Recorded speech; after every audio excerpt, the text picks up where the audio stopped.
Donc on va lire un premier verset dans le livre de Joël. Joël était un prophète qui annonçait les oracles de Dieu, notamment sur la repentance et sur pas mal de choses. Il annonçait donc au peuple de Dieu de revenir à Dieu parce que le peuple s'était détourné.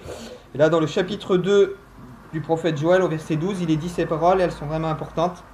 « Maintenant encore, dit l'Éternel, revenez à moi de tout votre cœur, avec des jeûnes, des pleurs, des lamentations. Déchirez vos cœurs et non vos vêtements, et revenez à l'Éternel votre Dieu, car il est miséricordieux. » Revenir à Dieu en déchirant son cœur. Il est impossible de venir à Dieu ou de revenir à Dieu sans déchirer son cœur, sans que notre cœur soit touché, sans que notre cœur soit bouleversé. Et déchirer ses vêtements, c'était une tradition juive. Il y a un homme de Dieu, quand un de ses enfants va apprendre qu'il est mort, c'est Jacob. C'est Jacob, quand il va apprendre que Joseph va être mort, quand ses frères vont faire croire qu'il est mort, Jacob va déchirer ses vêtements, de l'offense qu'il va recevoir. Et on déchirait ses vêtements face à une nouvelle qui nous trouble, face à une nouvelle qui nous touche. Et la nouvelle qui pourrait toucher ce soir, et puis il faut considérer ça, c'est que chacun d'entre nous, là, on est tous responsables de la mort de Jésus. Parce que Jésus est mort pour notre péché. Jésus est mort à cause de nous. C'est comme si nous-mêmes, chaque péché que l'on fait, c'est comme si nous-mêmes on tuait Jésus. Et quand on réalise qu'on est responsable de la mort de quelqu'un, de la mort d'un innocent, de la mort d'un juste, notre cœur ne peut pas faire autrement que de se déchirer en réalité. Tout comme Jacob a déchiré ses vêtements face à la mort de son fils, nous devons comprendre et réaliser que notre cœur doit être touché et déchiré face à la mort du Messie. Acte 2, verset 37. Après avoir entendu le discours de Pierre, pour la Pentecôte, juste après qu'il ait été baptisé du Saint-Esprit, Pierre va monter sur le toit et le discours qu'il va prononcer, il n'est pas bien long. Quand on le lit, la lecture prend peut-être 2, 3 minutes, 4 minutes, et le discours de Pierre n'est pas plus long que ça. Et la Bible dit, face à l'annonce que Pierre va leur faire, ce Jésus que vous avez crucifié, mais c'est lui le Messie qui devait venir, c'est lui qui doit en réalité racheter vos âmes, c'est lui qui doit vous délivrer. Après avoir entendu ce discours, la Bible dit, ils eurent le cœur vivement touché. Mais dans la traduction littérale, c'est ils eurent le cœur transpercé. Quelque chose qui est venu déchirer leur cœur, quelque chose qui est venu transpercer leur cœur. Revenir à Dieu ou venir à Dieu, on peut appeler ça aussi comme un retour envers Dieu. Parce que l'homme, quand l'homme a été créé, il était près de Dieu. Et en fait, tout homme, lorsqu'il naît, il a quelque chose de bon en lui. Quelque chose qui le pousse vers Dieu. Mais malheureusement, nous, à cause du péché, à cause des choses qui nous attirent, on fait taire cette voix-là que Dieu a mis dans notre cœur. Et le terme juif, pour désigner le retour à Dieu, ils appellent ça la teshuva. La teshuva, c'est abandonner toutes les choses en réalité mondaines et revenir à Dieu mais en changeant de chemin, en changeant de direction. Ce n'est pas simplement que la repentance, parce qu'on peut se repentir sans vouloir revenir à Dieu.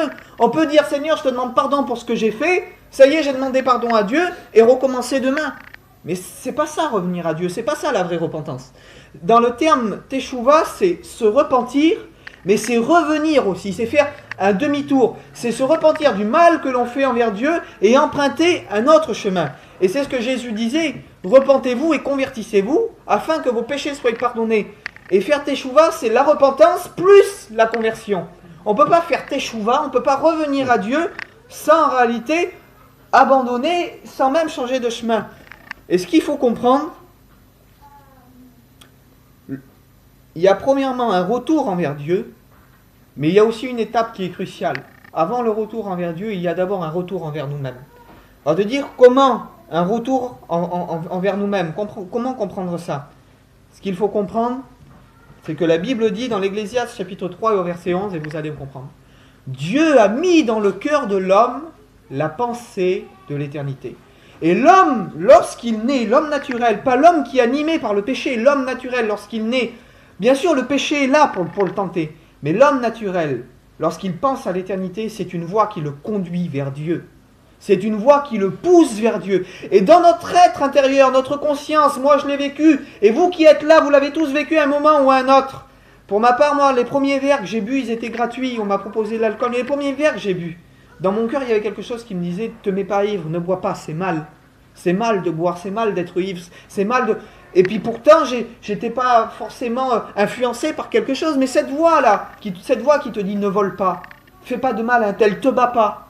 Cette voix-là, c'est Dieu qui t'attire à lui.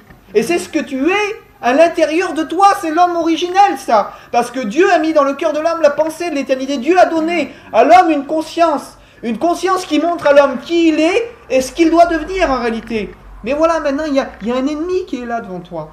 Le péché veut faire taire cette conscience que Dieu a mis dans ton cœur. Le péché veut t'empêcher d'être toi-même, parce que lorsque tu pêches, tu n'es plus toi-même. Lorsque tu pêches, tu es défiguré. C'est pour ça que faire teshuva, revenir, c'est premièrement revenir à soi-même. Revenir à l'intérieur de soi, revenir à cette pensée de l'éternité que Dieu a mis dans notre cœur. Cette pensée qui nous pousse vers lui. Cette pensée qui nous pousse à être gentil avec les gens. Cette pensée qui nous pousse en réalité, tout homme, toute femme, même un enfant, connaît le bien du mal. Connaît le bien du mal. Et l'homme naturel, il sait où est le bien, où il est le mal. L'homme naturel, il est poussé par le mal à cause du péché. Parce qu'il n'écoute pas la voix que Dieu a mis dans son cœur. Parce qu'il se laisse influencer. Et c'est pour ça que la véritable teshuva, le véritable retour, c'est premièrement un retour envers soi-même. Et on va le voir par la suite. Si l'homme suivrait sa conscience et non le péché, sa conduite le conduirait directement à Dieu. Si l'homme suivrait ce qu'il a de bon dans son cœur, ça l'amènerait directement à Dieu.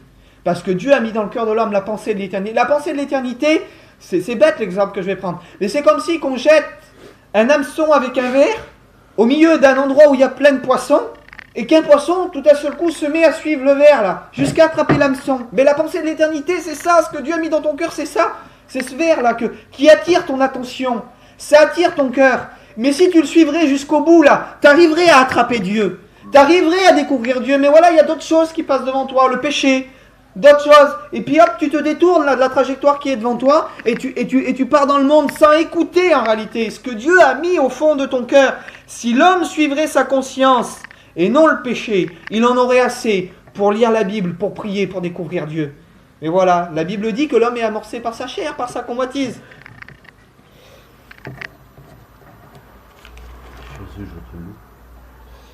Si tu fais teshuva ce soir réellement, si tu écoutes ce qu'il y a de bon en toi, cette part de Dieu, tu serais réellement ce qui est bon. Et on va lire un exemple dans la parole de Dieu. Vous savez, des fois, on n'a pas besoin d'être long. Juste besoin que la parole de Dieu pénètre les cœurs et qu'elle soit efficace. Je vais faire une longue lecture et après je détaillerai et vous allez comprendre ce que c'est réellement de faire teshuva, de revenir en soi-même pour nous conduire en réalité vers Dieu. Écoutez, c'est Jésus qui donne cette parabole, hein, vous la connaissez bien, c'est la parabole du fils prodigue. On trouverait ça dans l'évangile de Luc, chapitre 15, à partir du verset 11. Il dit encore, un homme avait 2 fils. Le plus jeune dit à son père, « Mon père, donne-moi la part des biens qui doit me revenir. » Et le père leur partagea son bien. Peu de jours après, le plus jeune fils, ayant tout ramassé, partit pour un pays éloigné, où il dissipa son bien en vivant dans la débauche. Lorsqu'ils eurent tout dépensé, une grande famine survint dans le pays, et il commença à se trouver dans le besoin. Il alla se mettre au service d'un des habitants du pays qui l'envoyait garder les porcs dans les champs. Il aurait bien voulu se rassasier des carouges que mangeaient les cochons, mais personne ne lui en donnait. Étant rentré en lui-même, il dit, « Combien d'ouvriers chez mon père ont du pain en abondance, et moi ici je meurs de faim. Je me lèverai et j'irai vers mon père, et je lui dirai, « Mon père, j'ai péché contre le ciel et contre toi. Je ne suis plus digne d'être appelé ton fils. Traite-moi comme l'un de tes ouvriers. » Il se leva et s'en alla vers son père. Comme il était encore loin, son père le vit et fut ému de compassion. Et il courut se jeter à son cou et l'embrassa. Le fils dit, « Mon père, j'ai péché contre le ciel et contre toi. Je ne suis plus digne d'être appelé ton fils. » Mais le père dit à ses serviteurs, « Apportez vite la plus belle robe et revêtez-le. Mettez-lui un anneau au doigt et des souliers à ses pieds. Amenez le veau gras et tuez-le et mangeons. Réjouissons-nous, car mon fils, qui était mort, est revenu à la vie. Il était perdu et maintenant je l'ai retrouvé. » Et ils commencèrent à se réjouir. Or, le fils aîné était dans le champ lorsqu'il revint à la maison. Il entendit la musique, les danses. Il appela l'un de ses serviteurs et lui demanda ce qui s'était passé. Ce serviteur lui dit, ton frère est de retour et ton père a tué le veau gras parce qu'il l'a retrouvé en bonne santé. Il se mit en colère et ne voulut pas entrer. Son père sortit et le pria d'entrer, mais il répondit à son père, « Voici, il y a tant d'années que je te sers, sans avoir jamais transgressé aucun de tes ordres. Et jamais tu ne m'as donné un chevreau pour me réjouir avec mes amis. Et quand ton fils est arrivé, celui qui a mangé ton bien avec les prostituées, c'est pour lui que tu as tué le veau gras. Mon enfant, lui dit le père, tu as toujours été avec moi. Et tout ce que j'ai est à toi. Mais il fallait bien s'égayer et se réjouir parce que ton frère qui était mort est revenu à la vie et j'ai retrouvé celui qui était perdu. » Gloire à Dieu. Béni soit Jésus. Ce qu'il faut comprendre, par rapport à ce que j'ai commencé à vous parler, c'est qu'on a un jeune homme qui est dans la maison du Père. C'est que l'homme, quand il a été créé pour être dans la maison du Père. Il a été créé pour être avec Dieu. Et ce qu'il y a de bon en toi te pousse, comme je t'ai dit, vers Dieu. L'homme originel, il est poussé vers ce qui est vers Dieu. Tant que le péché n'intervient pas, l'homme est poussé à aller vers Dieu et à chercher Dieu. Et voilà, la Bible dit qu'un jour, ce jeune homme, il va vouloir prendre son héritage et il va vouloir aller connaître le monde. Et quelque part, ce jeune homme-là, il va commencer à se chercher lui-même, à chercher qui il est, à chercher son identité. Il n'a pas compris, il n'a pas réalisé que son identité, il l'a possédée lorsqu'il était près du Père, qu'il l'a possédée quand il était dans la présence de Dieu. Et le monde, c'est ce qu'il fait avec nous. Le monde, au départ, lorsque notre conscience nous pousse vers Dieu, ben, on ne croit pas que notre conscience, qui nous pousse à faire le bien, c'est ça notre identité. On croit que notre identité, alors on cherche à la découvrir. On croit que notre identité, ben, c'est de boire. On croit que notre identité, excusez-moi, c'est de courir les filles. On croit que notre identité, c'est de courir après le péché. C'est de courir après toutes ces choses. On croit que notre identité naturelle, c'est celle-ci. Et le diable nous roule dans la farine. Il nous attire avec le péché. Et en réalité, dans notre cœur, on n'est jamais comblé parce qu'on n'arrive pas à trouver qui on est. Et on dit, mais peut-être si je fais cette chose-là, je vais être heureux. Et après, on se met à faire autre chose. Peut-être si je me mets à voler, je vais être heureux. Peut-être si je me mets à mentir, je vais être heureux. Et on se cherche. Et c'est une perpétuelle quête intérieure, une quête de nous-mêmes, une quête de qui on est. Et excusez-moi des mots, mais aujourd'hui, le monde, les gens cherchent tellement à savoir qui ils sont, qui changent. Un homme devient une femme, ils changent, ils sont transformés. Excusez-moi, Seigneur, parler de ça, mais c'est une réalité, on est obligé d'en parler. Les gens sont tellement en quête de chercher leur identité, de chercher qui ils sont. Alors ils cherchent qui ils sont au travers de la musique. Ils cherchent qui ils sont au travers de multiples choses. Ils courent, ils cherchent. Et cet homme, en ayant une recherche de lui-même, une recherche égoïste de soi, poussé par le péché, ne peut conduire qu'à la ruine. Et c'est ce que l'ennemi veut. L'ennemi veut en réalité nous attirer en faisant croire qu'on n'est pas fait pour être avec Dieu. Faisons croire qu'on n'est pas fait pour faire le bien. Faisons croire qu'on n'est pas fait pour être des gentils, mais qu'on est fait pour être égoïste. On entend dire, si on n'est pas égoïste dans le monde, on n'y arrive pas. Si on ne pense pas qu'à nous, on n'y arrive pas. C'est faux. C'est faux. Être quelqu'un, c'est d'abord connaître Dieu. Et ce jeune homme-là, il va tellement être égoïste, il va dépenser tout ce que Dieu lui avait donné, tout ce que son père lui avait donné, en vivant n'importe comment. Et il va se retrouver seul, démuni, sans amis, sans rien. Et la Bible dit qu'il va être mis au service d'un habitant du pays. L'habitant du pays, il n'y a pas de nom qui est cité. Et j'aimerais te le représenter un peu comme l'ennemi de ton âme, cet habitant du pays. Parce que lorsque tu n'as plus rien, lorsque tu es au bord du gouffre, lorsque tu es au désarroi, tu te retrouves à être l'esclave de l'ennemi. Être l'esclave du diable et à faire n'importe quoi. Des choses qui ne te procurent pas la vie. À soupirer là, après un petit bout de manger, après quelque chose qui pourrait te réjouir, après avoir tout essayé, tu réalises et tu comprends qu'il n'y a rien qui peut te réjouir. Quand vous prenez, excusez-moi de prendre des exemples aussi vieux, mais quand vous prenez Dalida, Mike Brandt, des gens qui étaient aimés de millions de personnes, qui étaient au sommet de la gloire, des personnes comme ça ont fini par se suicider. Si le monde complerait les cœurs, pourquoi des personnalités comme ça se donnent la mort? Pourquoi des gens tombe en dépression? Il y a quelques années encore, la jeune chanteuse Amy Winehouse, elle s'est tellement droguée qu'elle a fait une overdose. Si la notoriété donnerait le bonheur, si être coté, si être connu, ça donnerait le bonheur, pourquoi les gens tombent en dépression? Pourquoi les gens tombent dans le malheur? Parce que l'ennemi, là, à travers le péché, il essaye d'aveugler les gens sur ce qu'ils sont réellement. Mais la Bible dit au verset 17 que ce jeune homme-là, quand il va voir les cochons manger les carouges, il y a quelque chose d'important. C'est que ces carouges-là, à l'intérieur, il y avait des petites graines. Et de ces petites graines-là, c'est sorti le mot caras. C'est avec ces graines-là qu'on pesait l'or. Et quand ce jeune homme va voir que les cochons mangeaient les carouges, il va se souvenir que chez son père, on pesait l'or. Que chez son père, il y avait du pain en abondance. Que chez son père, il y avait des richesses. Il va découvrir qui il était réellement. En voulant explorer le monde, en voulant découvrir sa personnalité, lorsqu'il va entrer en lui-même. Et c'est ça, faire teshuva. C'est rentrer premièrement en nous-mêmes pour réaliser qui on est. Parce que si on ne réalise pas qui on est, on ne peut pas réaliser ce que Dieu est. Et lorsqu'il va rentrer en lui-même, il va dire, chez mon Père, il y a du pain en abondance. Il va réaliser qu'il est un fils de Dieu. Il va réaliser qu'il est un fils du Père. La seule chose que tu as besoin de comprendre et la seule chose qui va t'emmener dans la vie, c'est de rentrer en toi-même et de dire, je suis un fils du Père. J'ai pas besoin de ce monde pour être heureux. J'ai pas besoin, tout ce que j'ai voulu faire, tout ce que j'ai voulu découvrir, ça m'a amené que la misère. J'ai pas besoin de tout ça pour être heureux, parce que je suis un fils du Père. Dans la maison de mon Père, il y a du pain en abondance. Et faire teshuva, c'est se découvrir soi-même, découvrir qui on est. Et si on découvre qu'on est un fils du Père, que chez notre Père, il y a du pain en abondance, donc le seul désir que l'on a, et le seul désir que ce jeune homme a eu, voici je me lèverai. Lorsqu'il a fait la paix avec soi-même, voici je me lèverai et j'irai. Il n'a même pas encore été vers le Père, mais c'est déjà fait. Pourquoi? Parce qu'il est entré en soi-même. Parce qu'il a fait la paix avec soi-même. Parce qu'il a écouté sa conscience. Il a écouté ce que Dieu avait mis de bon en lui. Il t'écoute ce soir. Ce que Dieu a mis de bon en toi. Alors ça va te conduire vers Dieu. Alors ça va te conduire vers lui. Souviens-toi que tu es un fils du Père. Et que le Père t'aime. Et qu'il a donné Jésus le Messie pour toi. Car la Bible nous dit dans Jean 3,16 que Dieu a tant aimé le monde qu'il a donné son Fils unique pour toi. Dieu il t'a tellement aimé qu'il a envoyé le Messie qui était pur, innocent, sans tache, sans défaut, qui ne connaissait pas l'angoisse, ni la peur, ni la mort. Il l'a donné pour toi. Le Père prouve qu'il t'aime. Pourquoi tu vas aller courir ailleurs? Pourquoi tu vas aller chercher ailleurs?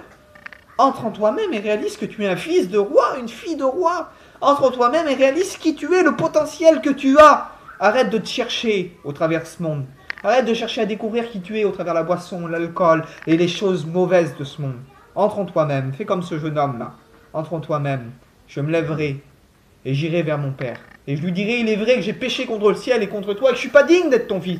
Ni toi, ni moi, ni aucun de nous ce soir, nous sommes dignes d'être appelés fils de Dieu, filles de Dieu. Mais maintenant Dieu le fait parce qu'il nous aime. Parce qu'il nous aime.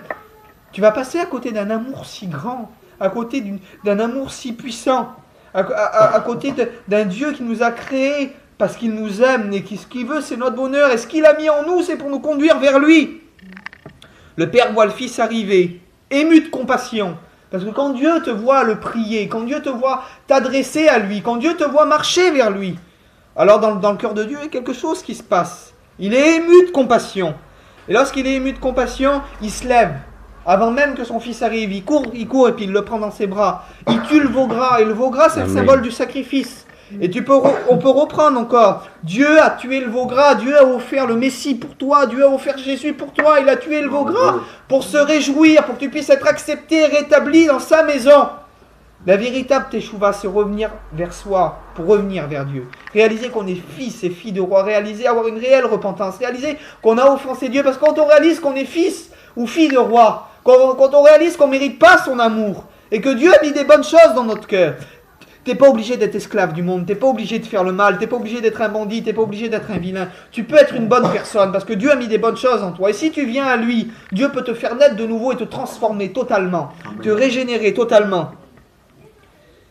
Ce soir, entre en toi-même. Amen. Je n'irai pas plus loin. Gracias. Entre en toi-même. Comme il l'a fait le jeune garçon là, lorsqu'il a vu les carouges, lorsqu'il a vu et qu'il s'est souvenu que chez son père il y avait du pain en abondance. Tu as voulu découvrir le monde comme ce jeune homme et tu cherches à droite et à gauche, tu as voulu te découvrir toi-même, découvrir ta personnalité, découvrir qui tu es. Dans ce monde aujourd'hui, les gens veulent tellement savoir qui ils sont. Quand je vous ai dit qu'ils changent de personnalité, un garçon c'est plus un garçon, une fille c'est plus une fille. Il n'y a plus de logique, il n'y a plus de mentalité, il n'y a plus de bonnes mœurs. Arrête de chercher à découvrir qui tu es au travers de la musique, les choses de ce monde. Entre en toi-même.